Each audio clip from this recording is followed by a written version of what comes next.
Olá, eu sou Carol Macalini e seja muito bem-vindo ao vídeo de hoje.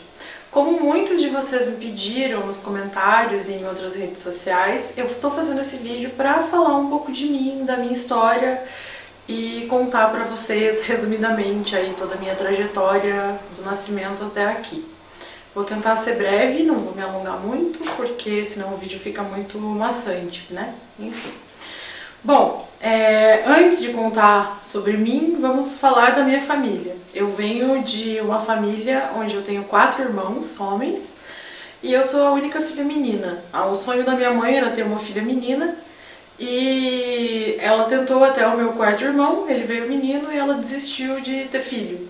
E aí, 10 anos depois, meu irmão já estava quase na adolescência, ela ficou grávida de mim aos 36 anos, o que pra época era uma gravidez de alto risco, porque ela tinha problema de hipertensão e uns outros problemas de saúde, então ela passou o maior tempo da gravidez dela no hospital, mais no hospital do que em casa.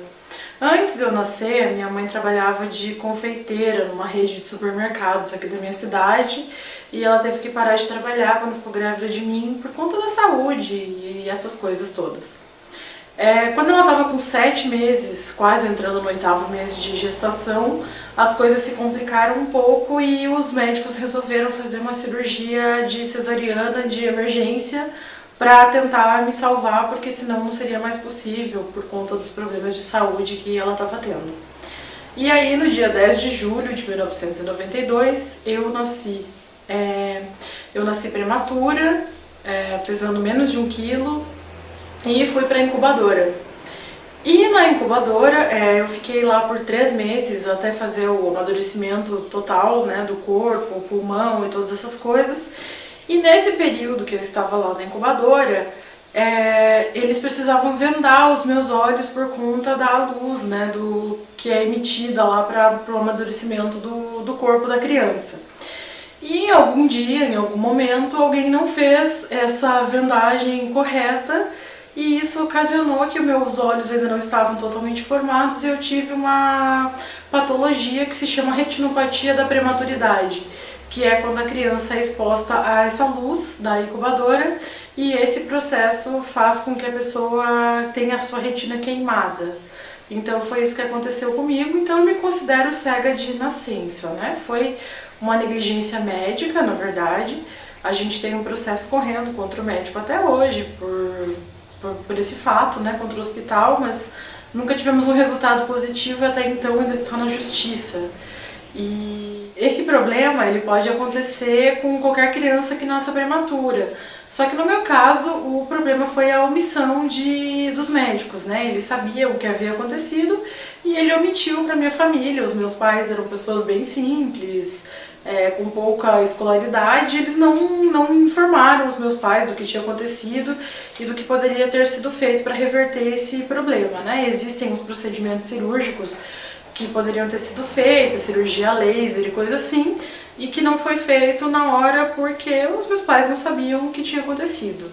Então eu fui para casa depois de 3 meses e a minha mãe começou a observar, quando eu já estava com 7, 8 meses de idade, que eu não enxergava. E aí ela me levou no médico e o médico realmente constatou que eu estava cega. Aí foi um desespero total, né? Porque ninguém espera ter um filho com deficiência. E meus pais tentaram me levar para outra cidade, onde tinha mais estrutura médica. Eu fiz uma cirurgia, uma tentativa de fazer essa correção a laser, que poderia ter sido feita lá quando eu era recém-nascida. E não foi, mas não teve resultado e eu fiquei cega. Basicamente foi essa aí a minha história de cegueira, né? Depois disso, a minha mãe ficou muito triste, né? Porque ninguém espera que isso aconteça quando você tem um filho. Mas, ao invés de sentar e chorar, que eu acredito que ela tenha feito isso, mas a minha mãe era uma pessoa muito forte e muito determinada nas coisas, ela decidiu que dentro das possibilidades dela, ela ia fazer de tudo para me transformar numa pessoa independente e para que eu tivesse a vida mais normal possível. Então, quando eu tinha 1 ano de idade, ela começou a me levar numa escola onde eles faziam a estimulação precoce com as crianças cegas.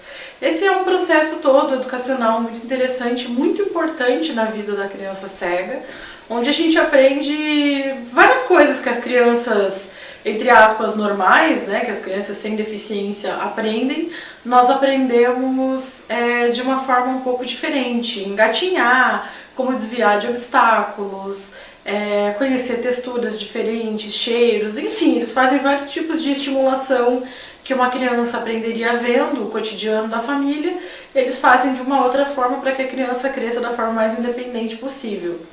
E eu aprendi tudo lá, todo esse processo aí educacional infantil lá. Quando eu tinha 4 anos eu comecei a ser alfabetizada no Braille, e quando eu tinha 5 anos eu fui para a escola de ensino regular já alfabetizada, sabendo ler e escrever em Braille. A minha mãe, como eu já falei pra vocês, ela tinha saído do emprego dela quando engravidou de mim, por conta da saúde, então ela precisou se reinventar também.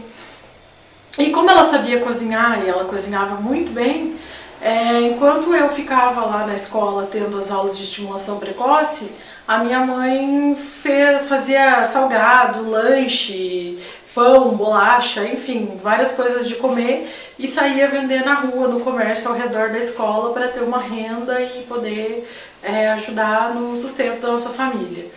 Então, todos os dias eu ia para essa escola 3 vezes por semana e a gente pegava um ônibus da minha casa, porque era longe, a minha mãe levava 2 malas enormes, cheias de guloseimas para vender na rua, enquanto eu ficava lá na escola.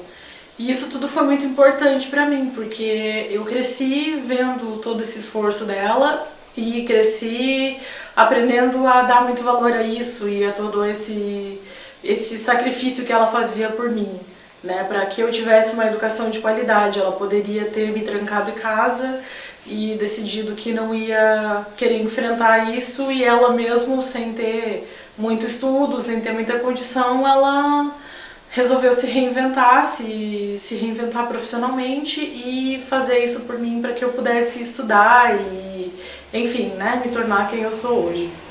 Então, assim, o meu processo escolar, regular, teria muita coisa para falar, isso renderia tema para um outro vídeo, mas teve sim muitas dificuldades, muitas coisas ruins, mas teve infinitas coisas boas. Eu tive professores maravilhosos, eu tive uma professora que me marcou muito, que era da 2ª série, e essa professora, na falta de recursos, né, era uma escola de bairro, uma escola pobre, né, e com a maioria das pessoas que estudavam lá também de classe mais baixa, e essa professora, às vezes ela não tinha barbante ou cola colorida para adaptar os desenhos para que eu pudesse sentir o relevo e fazer as atividades com os meus colegas.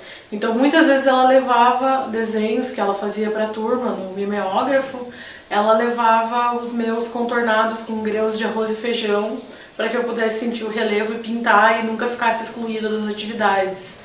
E aí tiveram experiências ruins também, colegas ruins, mas eu acho que isso faz parte do processo educacional de todo mundo, né? Infelizmente, do processo da vida, na verdade, né? A gente sempre encontra pessoas boas e pessoas ruins aí na nossa trajetória.